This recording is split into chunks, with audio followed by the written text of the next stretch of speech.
सब्र या फिर कहें धैर्य किसी व्यक्ति की कमजोरी नहीं बल्कि उसकी अंदरूनी ताकत होती है जो अक्सर मजबूत लोगों में पाई जाती है।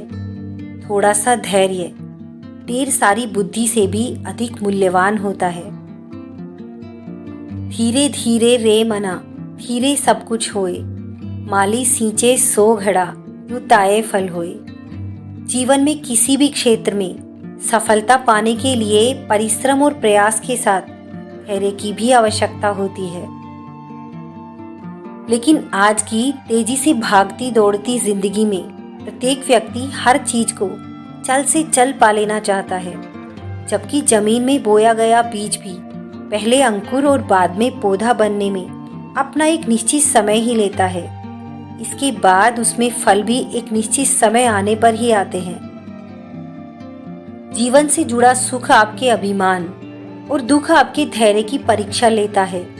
किसी भी इंसान का जीवन तभी सफल माना जाता है जब वो इन दोनों ही परीक्षाओं में सफल होता है।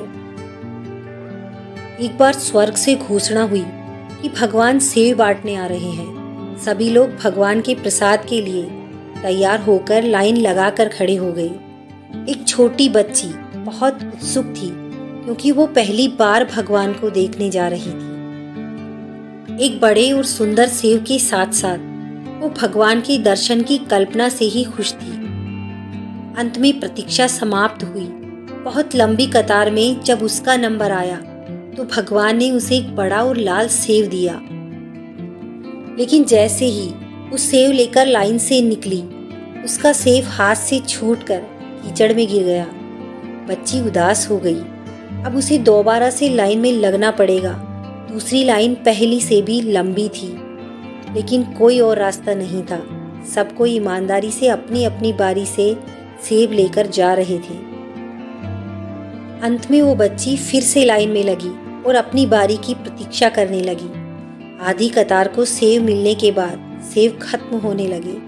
अब तो बच्ची बहुत उदास हो गई। उसने सोचा उसकी बारी आने तक तो सारे सेब खत्म हो जाएंगे, लेकिन वो ये नहीं जानती थी कि भगवान के भंडार कभी खाली नहीं होते। जब तक उसकी बारी आई तो और भी नए सेब आ गए। भगवान तो अंतर्यामी थे, बच्ची के मन की बात जान गए। उन्होंने इस बार बच्ची को सेब देकर कहा कि पिछली बार वाला सेब एक तरफ से खराब था, सड़ चुका था, तुम्हारे लिए सही नहीं था, इसलिए मैंने ही उसे तुम्हारे हाथों से गिरवा दिया।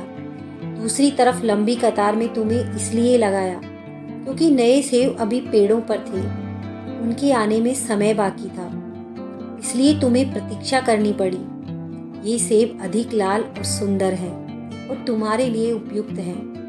भगवान की बात सुनकर बच्ची संतुष्ट होकर गई। इसी प्रकार यदि आपके किसी काम में विलंब हो रहा है तो उसे भगवान की इच्छा मानकर स्वीकार करें। जिस प्रकार हम अपने बच्चों को उत्तम से उत्तम देने का प्रयास करते हैं, उसी प्रकार भगवान भी अपने बच्चों को वही देंगे जो उनके लिए उत्तम होगा। धन्यवाद दोस्तों, फिर मिलते हैं अगली वीडियो के साथ। खुश रहिए, मुस्कुराते रहिए।